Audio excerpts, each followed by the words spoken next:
మన జ్యోతిష్య శాస్త్రం నిజంగా సైన్సేనా? మన డేట్ ఆఫ్ బర్త్కి ప్లానెట్స్కి అసలు సంబంధం ఉందా? ఎలాంటి డౌట్స్ మీకుంటే ఈ వీడియో మీకోసమే. మన పూర్వీకులు చాలా సంవత్సరాలుగా నేచర్ని, టైంని, హ్యూమన్ బిహేవియర్ని బాగా అబ్జర్వ్ చేసి కొన్ని విషయాలు నోటీస్ చేశారు. అవి ఏంటంటే సర్టెన్ ప్లానెటరీ పొజిషన్స్ అనేవి స్పెసిఫిక్ లైఫ్ సిచ్యువేషన్స్కి మ్యాచ్ అవ్వడం. ఎగ్జాంపుల్గా ఎవరైతే మార్స్ డామినేటెడ్ టైంలో పుడతారో వాళ్ళు అగ్రెసివ్గా, ఎనర్జెటిక్గా ఉండటం, అండ్ సాటర్న్ పొజిషన్ చేంజ్ అయినప్పుడు పీపుల్ స్ట్రగుల్స్ ఫేస్ చేయటం. ఇలా ప్లానెట్స్ ప్రభావం మన జీవితం మీద ఎలా ఉంటుందో మన పూర్వీకులు చాలా సంవత్సరాలు అబ్జర్వ్ చేశారు. ఇక్కడ మీకు ఒక డౌట్ రావచ్చు, ఆ టైంలో అసలు టెలిస్కోపే లేదు కదా, మరి వాళ్ళు ప్లానెట్స్ పొజిషన్స్ని ఎలా తెలుసుకున్నారు?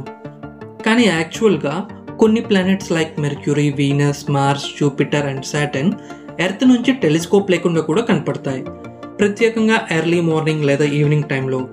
సో ఇలా మన పూర్వీకులు చాలా ఇయర్స్ ఆ ప్లానెట్స్ యొక్క మూమెంట్ని అబ్జర్వ్ చేస్తూ వాటి యొక్క పాత్స్ అండ్ ప్యాటర్న్స్ని నోటీస్ చేసేవారు. ఈ ప్యాటర్న్స్ని బేస్ చేస్తూ వాళ్ళు planetary positions, eclipse timings, solar and lunar మూమెంట్స్ని క్యాలిక్యులేట్ చేయడానికి కొన్ని మ్యాథమెటికల్ ఫార్ములాస్ని కూడా డిరైవ్ చేశారు. సో ఈ ఫార్ములాస్ గురించి సూర్య సిద్ధాంతం లాంటి బుక్స్లో మనం చూడొచ్చు. సో ఇలా మనం పుట్టిన టైంలో ఉన్న ప్లానెట్స్ యొక్క పొజిషన్స్ అనేవి మన లైఫ్లో జరిగే సిచ్యువేషన్స్ని ఇన్ఫ్లుయెన్స్ చేస్తాయని మన పూర్వీకులు చాలా స్ట్రాంగ్గా బిలీవ్ చేశారు.